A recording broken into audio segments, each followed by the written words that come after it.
You're listening to WOSD. I'm your host, Layla Palmer, from the Marketing and Communications Unit. And thank you for joining us for a discussion about electric vehicles and vehicle charging equipment.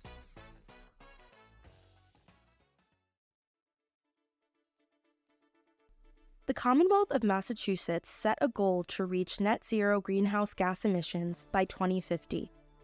This goal, set in 2021 upon the release of the Clean Energy and Climate Plan for 2050, put an emphasis on how heat in homes, power in vehicles, and the electric grid may be operated without relying on fossil fuels. Since then, the Operational Services Division changed some statewide contracts to prioritize these sustainability goals. The Operational Services Division has several statewide contracts dedicated to vehicles and transportation. Statewide Contract VEH 102, the Contract for Electric Vehicle Charging Infrastructure, covers the use of advanced vehicle technology, equipment, supplies, and services. Electric vehicles and their infrastructure are complex. So today, I'm pleased to welcome Strategic Sourcing Contract Manager Kelly Thompson-Clark to assist buyers interested in implementing charging infrastructure to complement their electric vehicle purchases. Welcome, Kelly, and thank you for joining today's podcast to give our audience some insights on electric vehicles and their infrastructure. To get us started, building infrastructure to support electric vehicles seems so complicated. Where do you recommend buyers begin? Well, first of all, thank you, Layla, for having me on the podcast. I'm really excited to talk about the charging infrastructure and all the ins and outs of a project, as well as our contracts that can help any of our agencies or municipalities kind of find their way.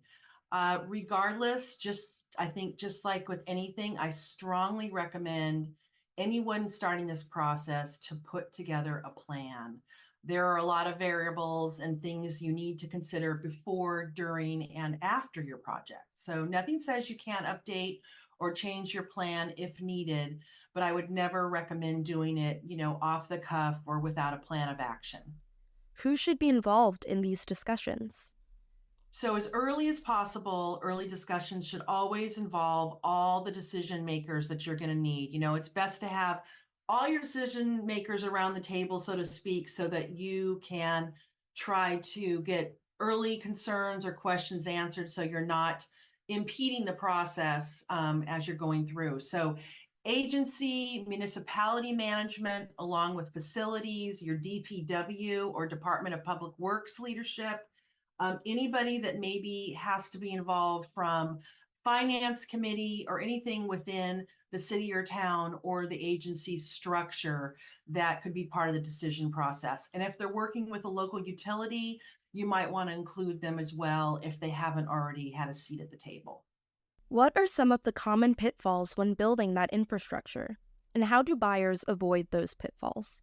Well, first of all, as I said, not having a project plan, that is something that they really need to make sure is in place. Number two, how is your project being funded? Are you using grants? Is it going to be part of a capital improvement? Is it going to sit on a city or town's books for a period of time? So how it's being funded is very important. And then not having an idea of what you need versus what you want.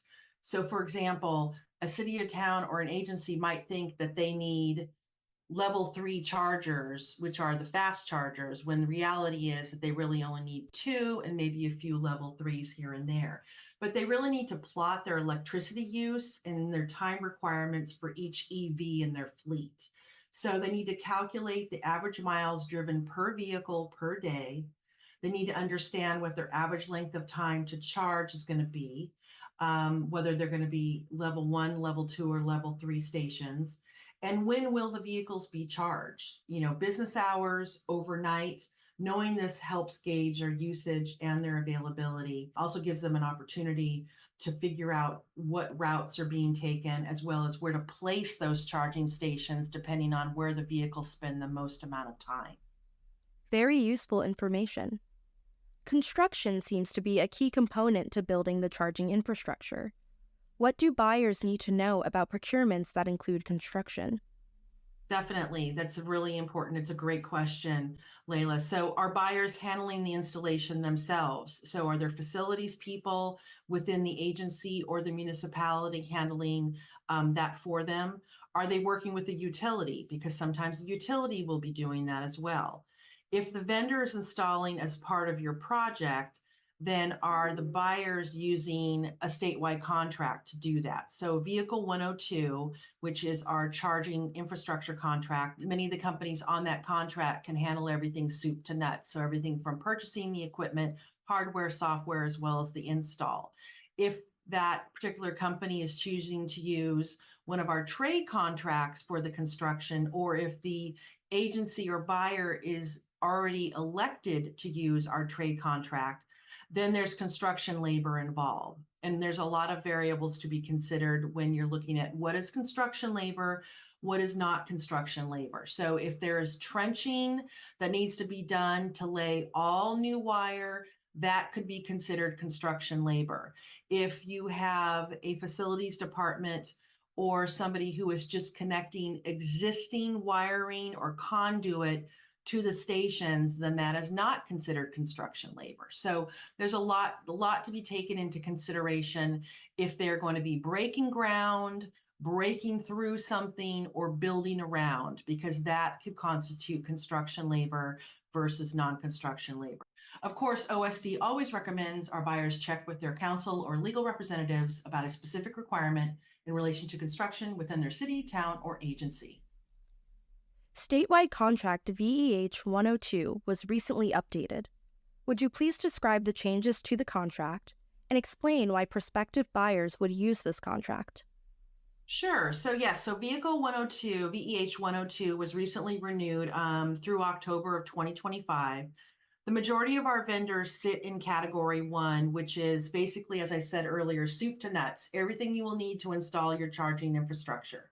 We also added more information on what buyers need to know about the industry, as well as what I like to call a top 10 list of things to think about as they plan their project. So if you go to the VEH 102 contract user guide, there is a full list of things that people might consider lingo related to charging, everything from, the differences between AC and DC current, EVSE or electric vehicle supply equipment. So any type of industry lingo that might be used or things that you read about, we wanted to provide them with really a description of what those things are. So it's a little less confusing.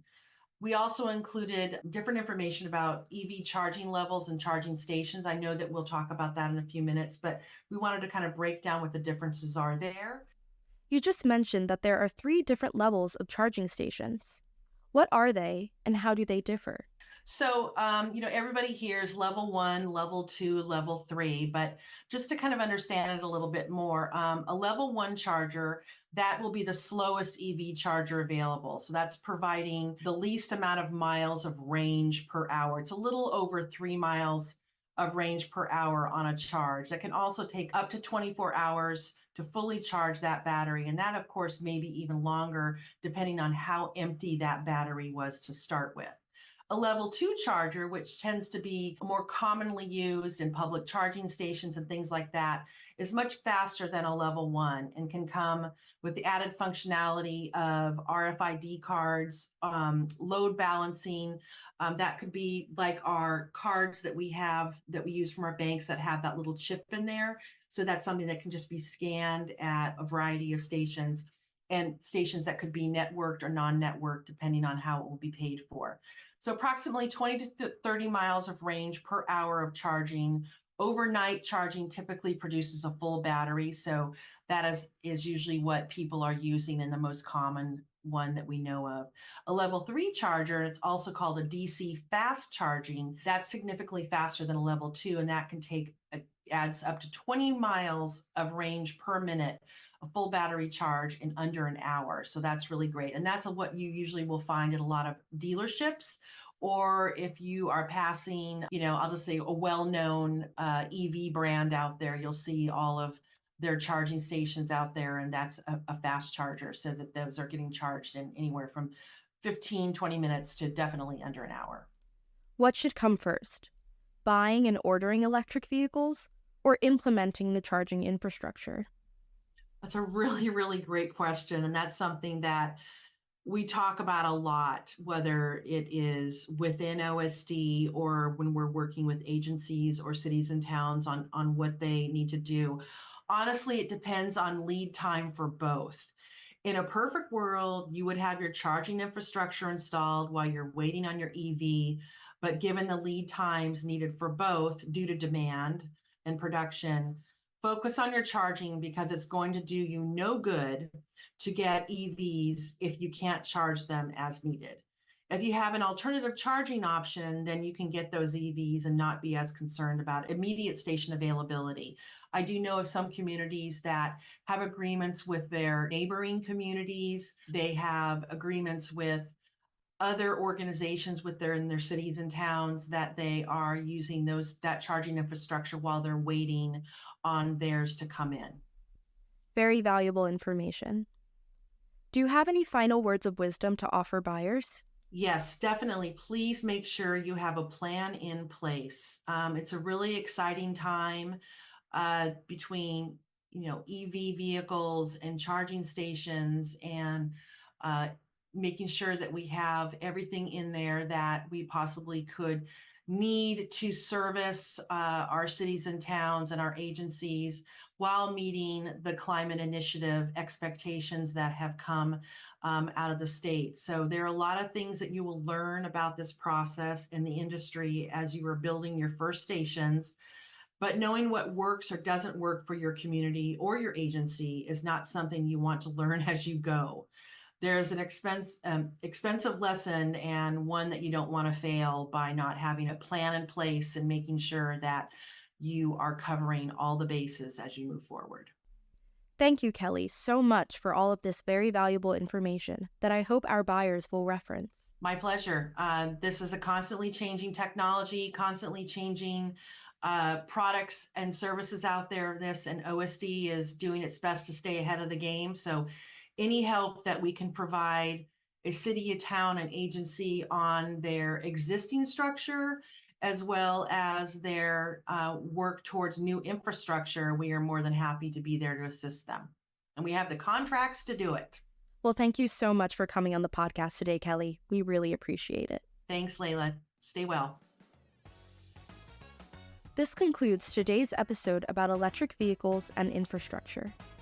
OSD looks forward to engaging with you on our social media and YouTube channels. Links to those are in the description box. To suggest ideas for future podcasts, email the OSD team at osdoutreach@mass.gov. Thanks again to Kelly Thompson-Clark for joining us today.